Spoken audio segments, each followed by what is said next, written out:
ओम नमः श्रीभ्यः। जय श्री ओम नमः श्रीभ्यः। ओम नमः श्रीभ्यः। ओम जय जय जय नमोस्तु नमोस्तु नमोस्तु।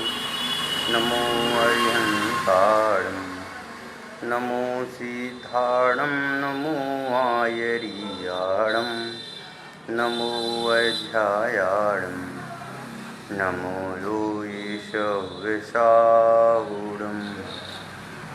नमः समय साराय स्वानुभूत्या चकाशते चित्स्वभावाय भावाय सर्वभावान्तरक्षिते अनन्तधर्मणस्तत्त्वं पश्यन्ति प्रत्यगात्मनः अनेकान्तमयी मूर्ति नित्यमेव प्रकाशितं वन्दे तु सर्वसिद्धे ध्रुवं मलमणोभवं गतिं पत्ते गोच्छामि समय पाहुडे मृण्मोषुदिके विलीभणिदं मृण्मोषुदिके विलीभणिदं मृण्मोषुदिके विलीभणिदम्।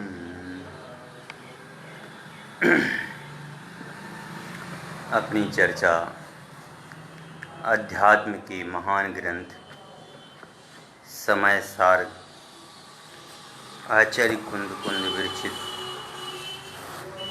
इस महान आत्मा के मार्ग को प्रशस्त करने वाले समय सार ग्रंथाधिराज पर अपनी चर्चा चल रही है, जिसमें अपनी चर्चा 14 गाथाओं पर 14 गाथा के बाद आने वाले 3 कलशों में से एक कलश पर अपनी चर्चा हो गई है। आज अपन उस 12वें नंबर के 12वें नंबर के कलश की चर्चा करेंगे। इस 12वें नंबर की कलश में बंध के विनाश करने रूप आत्मा को उद्बोधन कर रहे हैं। पिछले कलश में कहा था, हे जगत के प्राणियों, मोह का त्याग करो और जितने भी प्रकार के बद्ध स्पष्टादि भाव कहे गए हैं, यह बद्ध स्पष्टादि भाव तेरा स्वरूप नहीं है, तो इनसे भिन्न शुद्ध ज्ञायक मात्र है। इस प्रकार का अनुभव करने से तुझे शुद्धात्मा की प्राप्ति होगी। इस 12वें नंबर की कलश में बता रहे हैं कि पूर्व में जो बंध हुआ है, पूर्वा पर बंध का विनाश करने रूप यहाँ पर आचार्य अमृतचंद स्वामी उपदेश करते हैं और उपदेश करते हुए कहते हैं, क्या कहते हैं, अपन कलश पढ़ते हैं। भूतं भवन्तमभिभूतिमेव रविसा नेवेद बन्धनं सुधीर याधन्तकिल्यकोपो कलयति व्याहृत्य मोहं हठात् आत्मा मानुभवेकगम्य महिमा व्यक्तो यमास्ति ध्रुवं नित्यं कर्म कलंक पंक विकिलो देवः स्वयं शाश्वतः। पद्यानुवाद देखते हैं। अपने बल से मोह नाश कर भूति भविष्य वर्तमान के कर्म बंध से भिन्न लखे भूत तो निज अनुभव गम्य आत्मा सदा विराजिते विरहित कर्म कलंक सदैव शाश्वत। क्या कहते हैं कि अपने बल से मोह नाश कर कि हे प्राणी, तू अपने स्वरूप को जान और तू अपने स्वरूप को जान कर के जितने प्रकार के तूने कर्म बांधे हैं, कौन से, अपने बल से, अपने आत्मज्ञान के बल से मोह को नाश कर भूत भविष्यत भूत भविष्यत वर्तमान के कर्म बंध से लखे बुद्ध, भिन्न लखे बुद्ध, कि हे ज्ञानी जीव, बुद्ध मतलब में ज्ञानी जीव, हे बुद्धिमान पुरुष, तू अपने पुरुषार्थ को जगा और अपने पुरुषार्थ से जो पूर्व में कर्म बंधे थे, मतलब में भूतकाल में बंधे थे, भविष्य काल में बंधेंगे और वर्तमान में बंध रहे हैं, इन सभी प्रकार के भावों से तू अपने को भिन्न देख।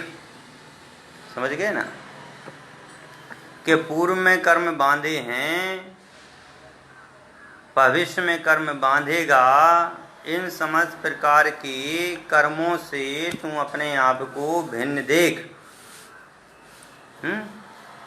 कैसा देख? तो निज अनुभव गम्य आत्मा सदा विराजित, कि देख तो तेरा आत्मा जो अनुभव गम्य जो रूप भगवान आत्मा है वह सदा ही विराजित है। और वह कैसा है? कर्म कलंक से विहीन है, कर्म कलंक से रहित है। ऐसे शुद्धात्मा का तू अनुभव कर्म। एक एक शब्द को अपन देखते हैं, उसका मर्म समझते हैं। अहो, अहो मतलब में अरे, यदि, यदि मतलब में यदि, को अपि कोई भी, शुद्धि, शुद्धि मतलब में शुद्धि बुद्धिमान, अरे यदि कोई बुद्धिमान हठात मोहम व्याहत्य, हठात आने के हटाकर, किससे हटाकर? मोहम, मोह से को दूर करके, मोह को हटा करके, व्याहत्य आने जबरदस्त पुरुषार्थ से मोह को दूर करके, किससे? अपने ध्यान रूप से। समझ गए ना कि अपने ध्यान रूप से जबरदस्त पुरुषार्थ करके, मोह को दूर कर, मोह को हटा करके, भूतम भांतम, भूतम मतलब भूतम, अभूतम यानी भूतकालीन, भविष्यकालीन और वर्तमान कालीन तीनों समयों के, भूत भविष्य और वर्तमान, इन तीनों कालों के बंधनम यानी कि कर्म बंधन को, समझ गए? रभसात निर्विघ्न, निर्विध्य, रभसात निर्विध्य, कि भेद विज्ञान के बल से शीघ्र भेद करके अंतः कलयति, अपने अंतरंग को देखता है। कौन देखता है अपने अंतरंग को? जो अपने जबरदस्त पुरुषार्थ से मोह को दूर करता है, जो अपने ज्ञायक रूप आत्मा का अनुभवन करते हुए पर कर्मों से, यानी कि भूतकालीन, भविष्यकालीन और वर्तमान कालीन कर्मों से भेद ज्ञान के बल से शीघ्र भेद करके अंतः कलयति, जो अंतरंग को देखता है, तो उसे नित्यम एव कर्म कलंक पंक विकलाहा, क्या कहा? नित्यम मान सदा ही, सदा ही मतलब में अध्यानंत, अनाद, आदि से लेकर के अंत तक एक ज्ञायक स्वभाव वाला। कैसा है वह ज्ञायक स्वभाव? कर्म कलंक पंक विकलाहा, कि कर्म कलंक दोषों से रहित, समझ गए ना? अनंत पुरुषार्थ करके भेद विज्ञान के बल से जो अपने को देखता है, उसके लिए बता रहे हैं कि वह एक ज्ञायक स्वभाव को अनुभव करने वाला होने से कर्म कलंक के दोषों से रहित आत्मानुभाविक गम्य महिमा, अपनी आत्मा के स्वभाव से ही जिसकी महिमा जानी जा सकती है। अयम आत्मा, ऐसा यह आत्मा स्वयं शाश्वतः देवा, कि स्वयं शाश्वत देव है, परमात्मा है, ध्रुवम व्यक्तम आस्ते, निश्चय से प्रकट अनुभव में आता है। समझिए ना?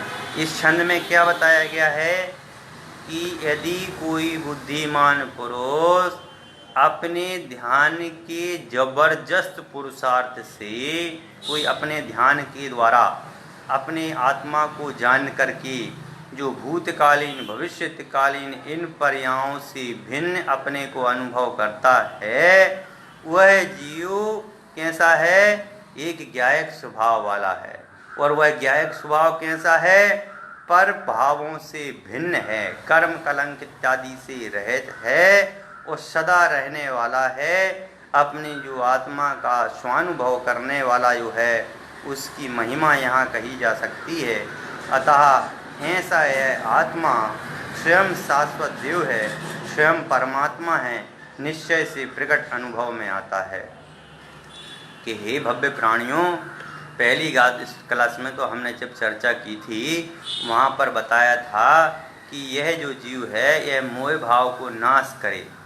वहाँ क्या बताया था कि जब यह जीव मोह भाव को नाश करता है, समझ गया। इसमें क्या बता रहे हैं कि मोह भाव को नाश कर करके प्रवर पुरुषार्थ से जो अपने आत्मा को कर्म कलंक आदि भावों से भिन्न अनुभव करता है, समझ गए, अपने आप के भावों को अन्य जो कर्म आदि भाव हैं उनसे भिन्न अनुभव करता है, उसके यह आत्मा की प्राप्ति होती है, उसी के यह आत्मा नाम का तत्व प्राप्त होता है।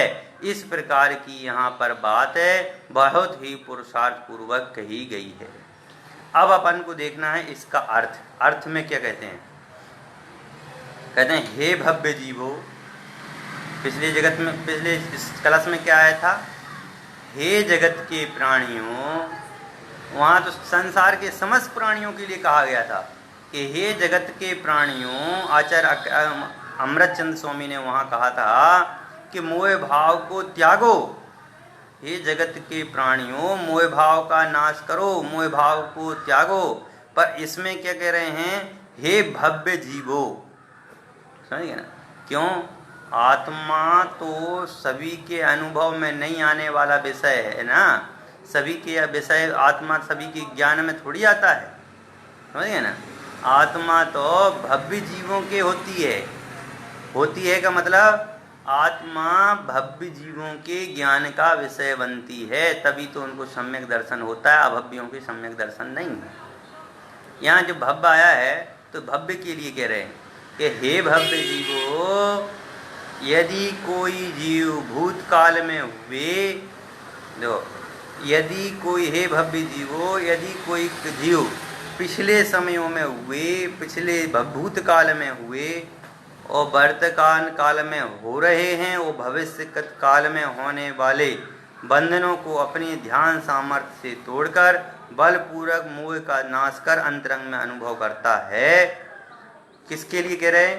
यदि कोई जीव भूतकाल में हुए पहले कर्मों को बांधा, भूतकाल में कर्मों का बंधन किया, वर्तमान में कर रहे हैं, समझ गए, वो भविष्य काल में करेंगे, ऐसे बंधनों को अपने ध्यान सामर्थ्य से तोड़ करके कि आगे ऐसे कोई भी कर्म ना बंधे, ऐसा सामर्थ्य करके, ऐसी प्रवृत्ति करके, ऐसे इन कर्मों से उदासीन होकर के एक ज्ञायक रूप आत्मा का अनुभव करो। क्योंकि जब तक ज्ञायक रूप आत्मा का अनुभव नहीं करोगे, जब तक यह तुम्हारे लिए मोह आदि भाव परेशान करते रहेंगे। इसलिए मोह का शीघ्र नाश करके अंतरंग में अनुभव करता है कि जब इस जीव को अपने एक शुद्ध नय के विषयभूत ज्ञायक आत्मा की अनुभूति होती है और उस ज्ञायक आत्मा की अनुभूति होने पर यह मोह नाश करता है तो अंतरंग में अनुभव होता है। तो जिसका महात्म एकमात्र स्वानुभव से जाना जाता है, समझ गए। जब वह एक आत्मा का जो अनुभव होता है, वह आत्मा का अनुभव अपने स्वानुभव द्वारा जाना जाता है। ऐसा नहीं है कि सामने वाला जो है आत्मा का अनुभव करे और हमें पता चले, समझ गए ना। यह तो स्वानुभव गम्य है। जो मोह भाव का नाश करेगा उसको स्वानुभव रूप से आत्मा का आनंद मिलेगा, समझ गए ना। उसको अंदर से खुशी होगी, उसके अंदर से परिणाम होंगे, समझे। जो आत्मा को कर्म कलंकित करने वाले कर्म रूपी कीचड़ से रहित है, कौन है ये? वह अनुभव गम्य रूप जो वस्तु, स्वानुभव गम्य रूप वस्तु कौन सी है? वह वस्तु जो है कह रहे हैं कि वह इन भावों से भिन्न है। किन भावों से भिन्न है? एक कर्म कलंकादि भावों से, समझ गए ना? जो कर्म हैं इन कर्मों से जो भिन्न है, शुद्ध चैतन्य रूप है, जो नित्य है, शाश्वत है, ऐसा शुद्ध आत्मा सदैव स्वमेव व्यक्त हो जाता है। जब तक यह कर्मों का नाश नहीं होता है, जब तक यह आत्मा हमें दिखाई नहीं देता है, और जब हमें यह आत्मा दिखाई देता है उस समय तो बस एक आनंद की अनुभूति होती है और अन्य चीज़ें गौण हो जाती हैं। पिछले जब अपन चर्चा कर रहे थे एकत्व विभक्त आत्मा की, उस समय अपन ने चर्चा की थी, एक उदाहरण द्वारा अपन ने समझने की कोशिश की थी कि जब हमारे शादी होती है, जब किसी व्यक्ति की शादी हो रही है और उस शादी में बैंड भी बज रहे हैं, समझ गए ना, पटाखे भी छोड़े जा रहे हैं, रोशनदान भी किया जा रहा है और अनेक प्रकार से जल से भी किए जा रहे हैं, लेकिन वहाँ पर जो शादी हो रही है वह शादी सब कुछ हो रहा है, दूल्हा घोड़े पर बैठा हुआ है, सब कुछ हो रहा है। वहाँ पर जितने भी लोग हैं सभी लड़के उससे अच्छे हैं, उससे स्मार्ट हैं, सब कुछ हैं, लेकिन उन सभी में समझ गए ना, वो है केवल उसी दूल्हे की ही फोटो खींचते हैं, उसी दूल्हे का ही वीडियो बनाते हैं, उसी दूल्हे को ही सम्मान देते हैं। जो लड़की पक्ष वाले लोग होते हैं वो कहते हैं आइए आइए आइए दामाद जी आ गए, दामाद जी आ गए, समझ गए ना। पूर्ण रूप से सभी लोग उसी पे ही समर्पित होते हैं, जबकि इतने अच्छे अच्छे गायक, इतने अच्छे अच्छे डांस करने वाले, इतने अच्छे अच्छे वक्ता, सब कोई बड़े बड़े लोग हैं, लेकिन केवल एक को ही मानते हैं और अन्य को उस समय नहीं मानते हैं, समझ गए। नहीं मानते हैं का मतलब में अन्य को उस समय गौण कर देते हैं और अन्य इसको मुख कर देते हैं। ऐसे ही कह रहे हैं भैया यह मोह राग देशादि जो भाव हैं, यह मोह राग देशादि भाव का नाश कर। नाश कर का मतलब गौण करो, यह तेरे स्वरूप नहीं है, समझ गया। अपन नाश करने में तो समर्थ है नहीं भाई। ऐसे कि अपन कहने लगे कि भैया मैं तो मोह राग देशादि भावों का नाश कर रहा हूँ, नाश करने में आप सामर्थ हैं? आप मोह राग देशादि भावों का नाश कर सकते हैं? 3 काल में यह संभव नहीं है, समझ गए ना। हम सोचें कि हम किसी से दूरी बढ़ा लें तो हम दूरी बढ़ाने में सामर्थ हैं बोलिए।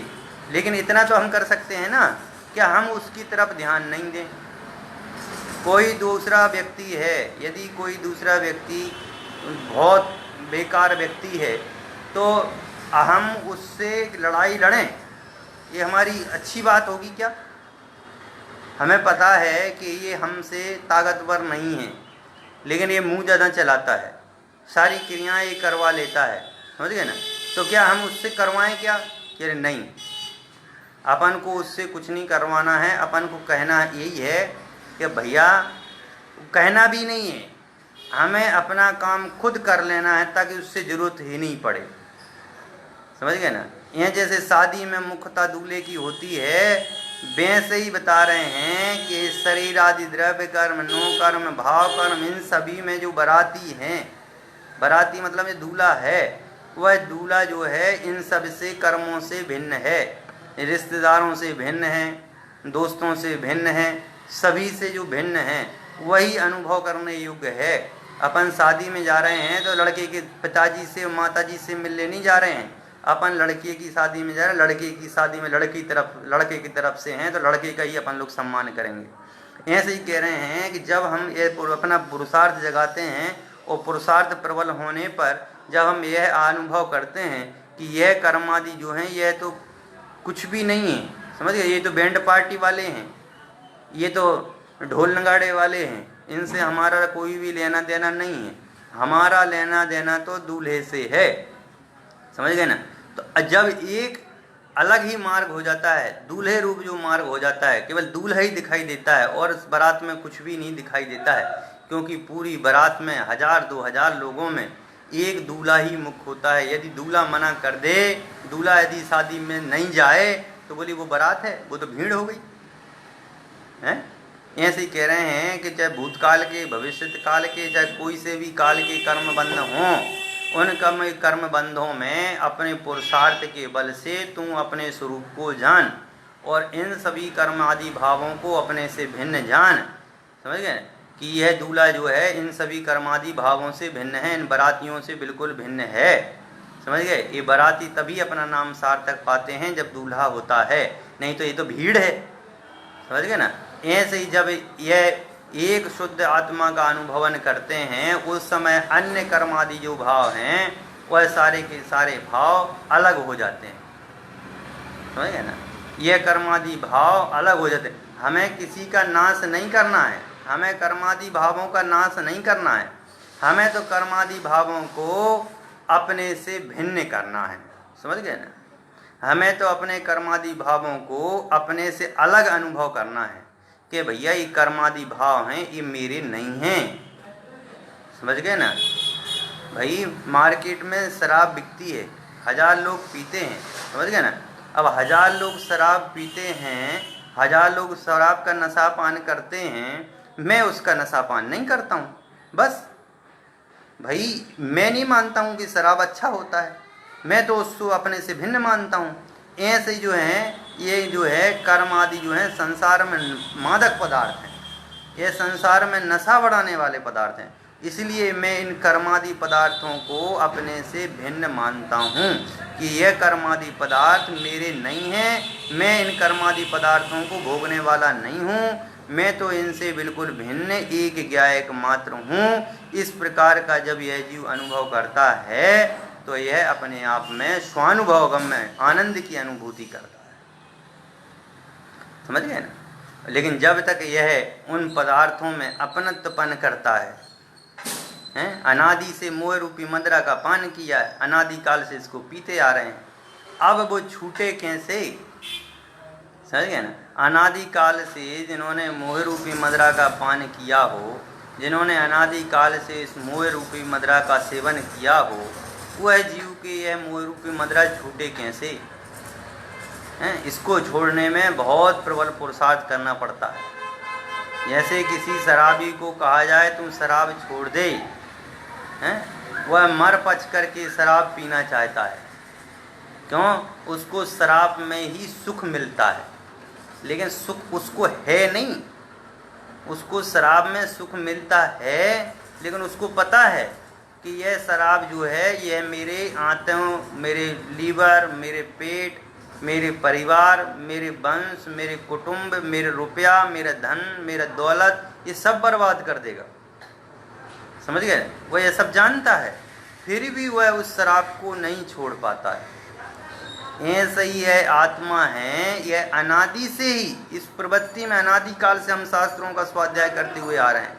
अनादि काल से ही हम चाहते हैं कि यह मोह रूपी जो मदिरा है, ये जो अपनापन मान रखे हैं, पर द्रव्यों में अपनत्व बुद्धि कर रखे हैं, पर द्रव्यों में कर्तृत्व बुद्धि कर रखे हैं, पर द्रव्यों के प्रति राग द्वेष आदि के भाव कर रहे हैं, यह मेरा स्वरूप नहीं है।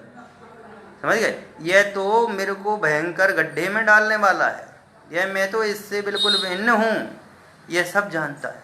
लेकिन सब जानते हुए भी वह उसको छोड़ नहीं पाता, और जो प्रबल पुरुषार्थ करता है कि मैं तो इस चीज को छोड़ूंगा ही, और जो ऐसा प्रबल पुरुषार्थ करता है उसके ही वह है शराब छूटती है। वैसे ही कह रहे हैं जो कर्मों से अपने को भिन्न अनुभव करते हुए उसको छोड़ने का पुरुषार्थ करता है, समझ गए ना, उसके ही कर्म छूटते हैं, उसको ही आत्मा अनुभव में आती है, उसके ही आत्मा स्वानुभव गम्य होती है, उसके ही एक नित्य शाश्वत ज्ञान धन का धनी चैतन्य रूप स्वभाव प्रकट होता है, अन्य के नहीं। समझ में आई? तो अपन को कर्मों का नाश नहीं करना है, हमें क्या करना है? कर्मों का अपने से भिन्न अनुभव करना है। समझ में आई कि हमें अपने से भिन्न अनुभव करना है, नाश करने की आवश्यकता नहीं है। नाश करना तो एक कथन है, एक कथन की शैली है कि भैया कर्मों का नाश कर दो। ये कर्म जो हैं बहुत बेकार हैं, कर्मों का नाश किए बिना सम्यक दर्शन नहीं होगा। तो नाश करने का मतलब ये है कि कर्मों को अपने से भिन्न समझो। मैं कर्म रूप नहीं हूँ, कर्म मेरे नहीं हैं, मैं कर्मों से भिन्न हूँ, इस प्रकार की विवक्षा, समझ गए? तब जाकर के तुम्हें शुद्ध उपयोग की प्राप्ति होगी। यदि नाश करने की बात आने लग जाए तो उसमें तो बहुत गड़बड़ हो जाएगा। भाई जिस पुद्गल कर्म को तुम नाश नहीं कर सकते हो, एक द्रव्य दूसरे द्रव्य को छू नहीं सकता है, तो नाश कैसे करे? समझ गए ना? एक द्रव्य दूसरे द्रव्य को टच नहीं कर सकता तो नाश कैसे कर सकता है? इसलिए हे जीवो, तुम अपने आप को इन पर द्रव्य भावों से अपने को पृथक समझो और अपने को पृथक समझ करके कीचड़ में भिन्न कमल की भांति अपने का अनुभव करते हुए अवध्य अनियत अवध्य अनन्य साविशेष असंयुक्त रूप अनुभव करते हुए अपनी आत्मा में लीन हो। यही ग्रहण करने योग्य विषय है, यही जानने योग्य विषय है। ये 12वें नंबर कलश में कहा। अब अपन को करना है इसकी टीका की चर्चा। तो अपनी चर्चा जो होती है वह प्रश्न उत्तर शैली में है, तो अपन प्रश्न और उत्तर के रूप में माध्यम से इसकी चर्चा करेंगे। प्रश्न पहला है, इस कलश की उत्थानिका में क्या कहा गया? इस कलश में अपन ने जब पढ़ा था सबसे पहला क्या कहा गया था? तो कहा गया था कि पूर्वापर का विनाश करने से, पूर्वापर बंध का विनाश करने से आत्मा को जाना जाता है। समझे ना? कि पूर्व और अपर, कि पूर्वापर मतलब तीनों अवस्थाओं में, भूतकालीन, भविष्यकालीन और वर्तमानकालीन समय में जो कर्म बंधे हैं या बंधेंगे या बंध रहे हैं, उन सभी कर्म बंधनों को विनाश करने से, यानी उन कर्म बंधनों को अपने से भिन्न जानने से, समझ गए ना? जहाँ जैन धर्म में जहाँ भी विनाश शब्द आए वहाँ समझ लेना भेद विज्ञान की बात चल रही। जहाँ पर भी विनाश समझ आए, नाश शब्द आए, विनाश नाश, विनाश नाश, हरण, अंत इत्यादि जो भी शब्द आए, उन सभी में ये समझना है अपन को भेद विज्ञान। ऐसे यहाँ पर लिखा ना जैसे कि पूर्वापरबंध का विनाश करने से ही आत्मा को जाना जाता है, कि पूर्व रूप में बंधे कर्मों से, यानी भूतकालीन, भविष्यकालीन और वर्तमानकालीन इन तीनों कालों में बंधने वाले कर्मों से मैं भिन्न हूँ। इस प्रकार का जानने से आत्मा अनुभव में आता है। ये बात है। पहले उत्थानिका में यही कहा गया है कि भैया पूर्व में जो कर्म बंधे थे या भविष्य में बंधेंगे या वर्तमान में बंध रहे हैं, मैं उन कर्मों का विनाश करके या उन कर्मों से भेद विज्ञान करके मैं आत्मा को जानूंगा, कि आत्मा को जाना जाता है। इस प्रकार की बात है। यहाँ जानने से मतलब क्या ज्ञान मात्र करना है या और कुछ है? कह रहे हैं आत्मा को जाना जाता है, तो अब मैंने कहा कि जाना जाता है, तो फिर प्रश्न उत्पन्न हो गया कि आत्मा को जानना है, मतलब आत्मा को जानने का मतलब ज्ञान मात्र करना है कि और कुछ भी करना है? कह रहे हैं यहाँ जानने से तात्पर्य संस्कृत टीका में अनुभव करना है। समझ गए? आत्मा को जानने का मतलब में होता है आत्मा का अनुभव करना, अवलोकन करना, साक्षात्कार करना, यानी प्रत्यक्ष में दर्शन करना, कि आत्मा को हथेली पर रख कर के देखना। समझ गए? ये है साक्षात्कार दर्शन।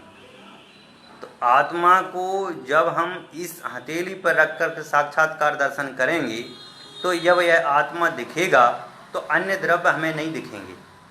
समझ गए ना? अन्य द्रव्य का हमें विकल्प नहीं होगा, अन्य द्रव्य के प्रति हमारे कोई कर्तव्य भोक्तत्व के भाव नहीं होंगे। जब हम एक की तरफ दृष्टि करेंगे तो अन्य की तरफ हमारी दृष्टि नहीं जाएगी। समझ में आया ना?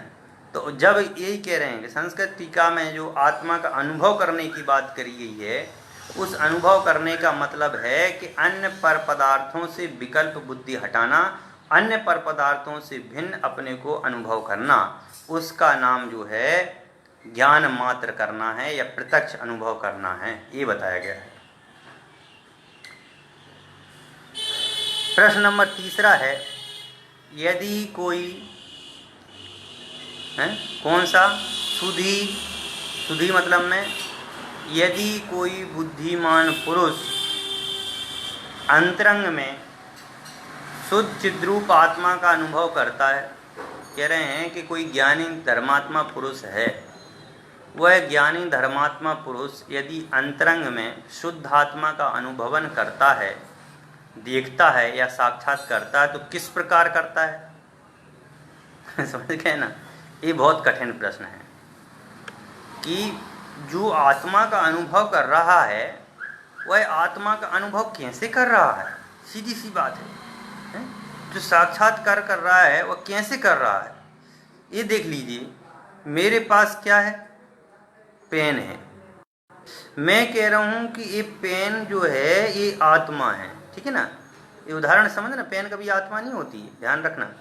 ये पेन है, इस पेन को मैंने कहा अपने ध्यान का विषय बनाइए, और जो व्यक्ति इस पेन को अपने ध्यान का विषय बनाता है तो उस समय वह अन्य द्रव्यों से भिन्न हो जाता है। हो जाता है कि नहीं हो जाता? जब हम पेन का ध्यान कर रहे हैं उस समय केवल पेन रूप आत्मा का ही अनुभव होगा। ऐसे ही कह रहे हैं कि जब आत्मा का अनुभवन होता है, जब मैंने कहा था हथेली पे आत्मा दिखाना, कि जब हथेली पे जब हम आत्मा को दिखाते हैं तो उस समय क्या होता है? केवल आत्मा की तरफ ही हमारा पूरा ज्ञान होता है, और आत्मा की तरफ ज्ञान होने से अन्य की तरफ हमारा ज्ञान नहीं जाता है। अन्य की तरफ का मतलब में भूतकाल में, भविष्यत काल में और वर्तमान काल में जो यह मोहिनी कर्म थे, मोहिनी कर्म का मतलब में दर्शन मोहिनी की 3 प्रकृतियाँ और चारित्र मोहिनी की 25 प्रकृति जो कहीं गई हैं, समझ गए ना? तो ऐसी 28 प्रकृतियों के भेद वाले संपूर्ण रूप से भिन्न अपने आत्मा को जानना, समझ गए? उस जब अपन इन 28 प्रकृतियों से भिन्न एक ज्ञायक रूप आत्मा का अनुभवन करते हैं तब यह आत्मा अनुभव में आता है। जब तक अपन इन कर्मों को एक साथ जोड़ करके अनुभव करते हैं, जब तक हम कर्मों को इनके साथ में लगा करके अनुभव करते हैं तो हमें आत्मा समझ में नहीं आता है। जब हम 28 प्रकार की प्रकृतियों से भिन्न, अनेक कसाय आदि भावों से भिन्न, मिथ्यात्व से भिन्न, अनंतानुबंधी से भिन्न, प्रत्याख्यान अप्रत्याख्यान, संजुलन, क्रोध, मान, माया, लोभ, द्रव्य कर्म, भाव कर्म, नो कर्म, इन सभी प्रकार से भिन्न एक ज्ञायक मात्र आत्मा का अनुभवन करते हैं तभी हमें यह दिखाई देती है। उसके पहले हमें आत्मा दिखाई नहीं देती है। जैसे मैंने अभी बताया आपको कि मैंने कोई चीज़ जैसे हाथ पर रखी, जब मैं उस हाथ पर रखी हुई उस चीज़ का अनुभवन कर रहा हूँ तो अन्य चीज़ का मेरे को अनुभव नहीं हो रहा है। ऐसे ही कह रहे हैं कि जब हम आत्मा का अनुभवन करते हैं तो अन्य चीज़ का अनुभव हमें नहीं होता है, केवल एक आत्मा का ही अनुभव होता है। और जिस चीज़ में हमारा एक बार ध्यान चला जाए कि भैया ये ही सच्चा सुख देने वाला है, तब हमारा मन पूरा का पूरा वहीं रहता है, समझ गए? तभी हमें आत्मा भिन्न समझ में आती है कि उपकार करने योग्य तो हमारा आत्मा है। ये 28 प्रकार की प्रकृतियाँ तो हमारा संसार बढ़ाने में कारणभूत हैं। इस प्रकार जब हम इनको इन सबसे भिन्न अपने ज्ञायक रूप आत्मा का अनुभवन करते हैं तो हमें सच्चा सुख प्राप्त होता है। यहाँ मोह का अर्थ मिथ्यात्व लेना चाहिए, जैसा कि पंडित जी जयचंद जी ने हिंदी में अनुवाद भावार्थ में लिखा है कि जो मिथ्यात रूप अज्ञानता को अपने बल पुरुषार्थ ते न्यारा करी। कह रहे हैं यहाँ मोह का अर्थ मिथ्यात्व लेना चाहिए। नहीं, उत्तर में क्या कह रहे हैं कि नहीं, इस कलश की संस्कृत टीका में मोह का अर्थ पूर्ण मोहिनी कर्म लिया है। कह रहे हैं कि यहाँ पर केवल मिथ्यात्व को नहीं लेना, यहाँ दर्शन मोहिनी का जो भेद है मिथ्यात्व उसको नहीं लेना। यहाँ कह रहे हैं कि मिथ्यात्व की 3 प्रकृतियाँ और चारित्र मोहिनी की पूरी प्रकृतियों को ही लेना। अरे भाई जरा विचार करो कि जो सुधी है वह सम्यक ज्ञानी है, जो यहाँ बुद्धिमान पुरुष की चर्चा की जा रही है, जो अपने आत्मा का अनुभव कर रहा है, वह कोई सामान्य व्यक्ति थोड़ी है, वह तो सम्यक ज्ञानी है। उसके पास सम्यक दर्शन तो पहले ही है, समझ गए ना? उसके पास में सम्यक दर्शन तो पहले ही है, फिर मिथ्यात्व रूप अज्ञान को क्यों हटाना है? इस कलश में जो जयचंद जी छावड़ा की भाषा टीका है उसमें मोह का अर्थ मिथ्यात्व ही लिया है, जो भ्रामक है। इसी तरह हठात का अर्थ बल पुरुषार्थ करके छोड़ दिया। संस्कृत टीका में लिखा है कि तप और ध्यान के बल से छोड़ना है। इस प्रकार से उसमें चर्चा की गई। अब यहाँ प्रश्न है कि उस मोह को कैसे नष्ट करें। तो कह रहे हैं हठ पूर्वक, जबरदस्ती पुरुषार्थ करके। समझ गए ना कि ये मोह का नाश करना है तो कैसे करें, मोह का अपना अभाव करना है तो कैसे करें। कह रहे जबरदस्ती, छूटेगा नहीं। ये अनादि का है भैया, ये छूटने वाला नहीं है।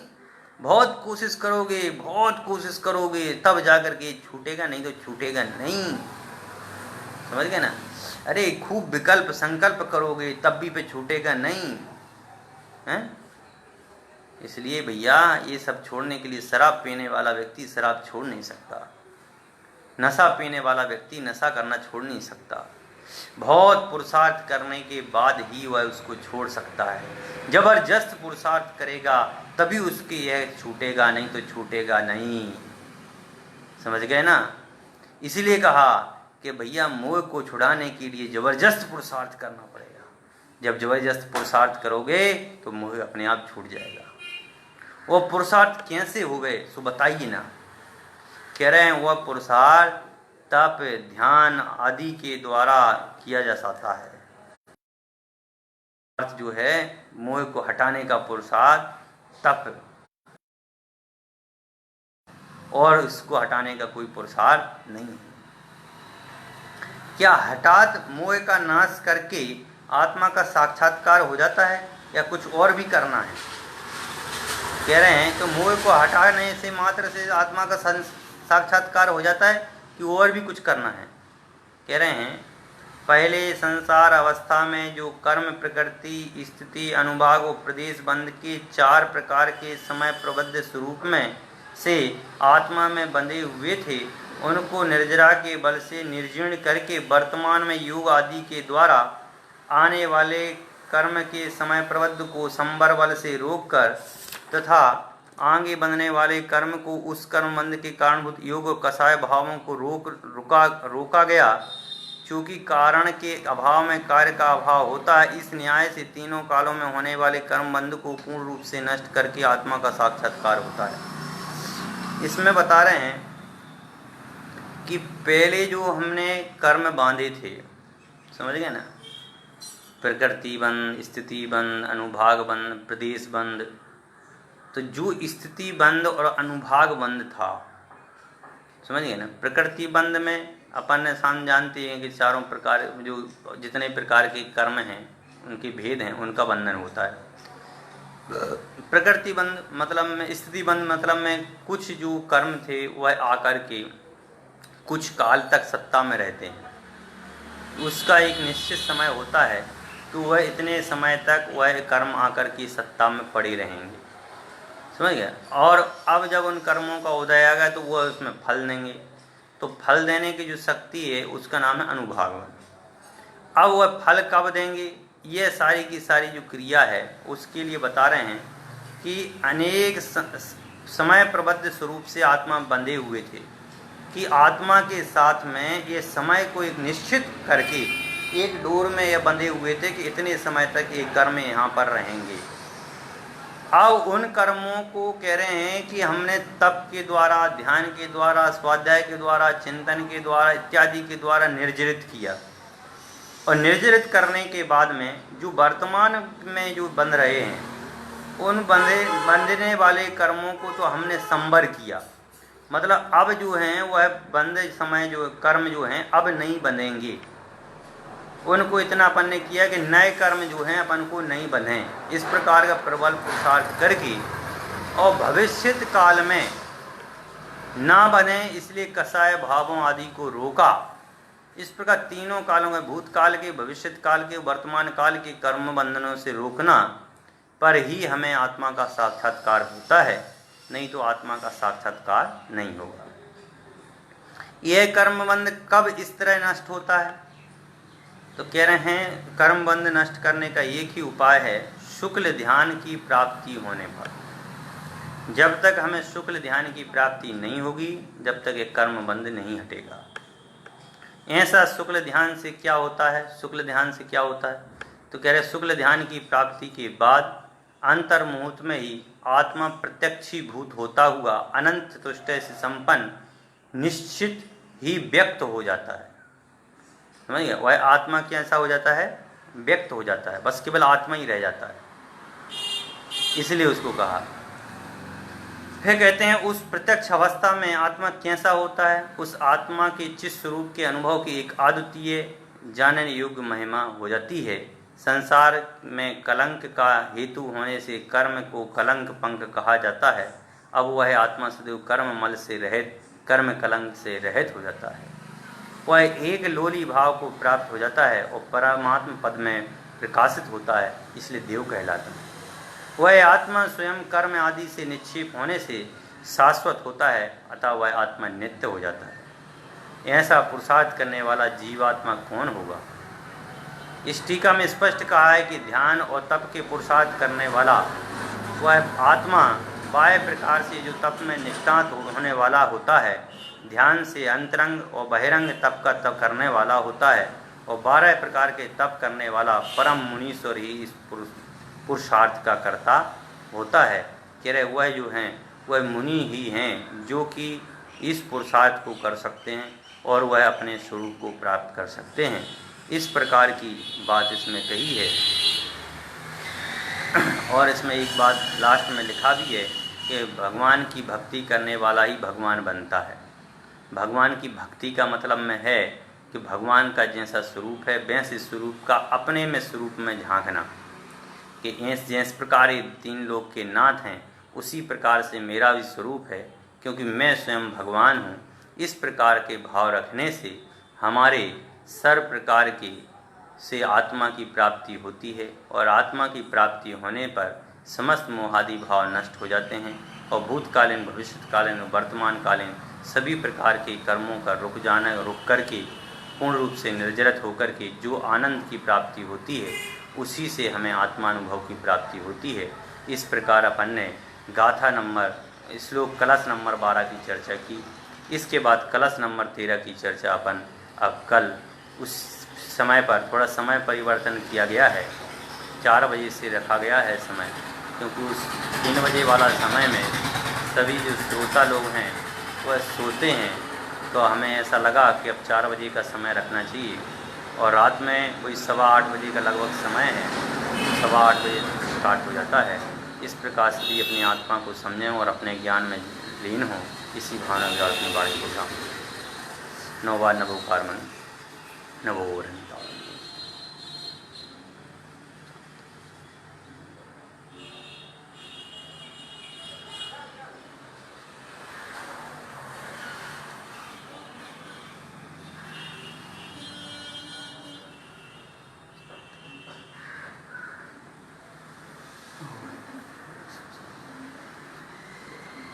बोले पंच परमेष्टि भगवान की जय। बोल सांजनवाणी माता की जय। बोले जैन धर्म की जय। समस्त साधर्मी जनों को जय जिनेन्द्र, जय जिनेन्द्र, जय।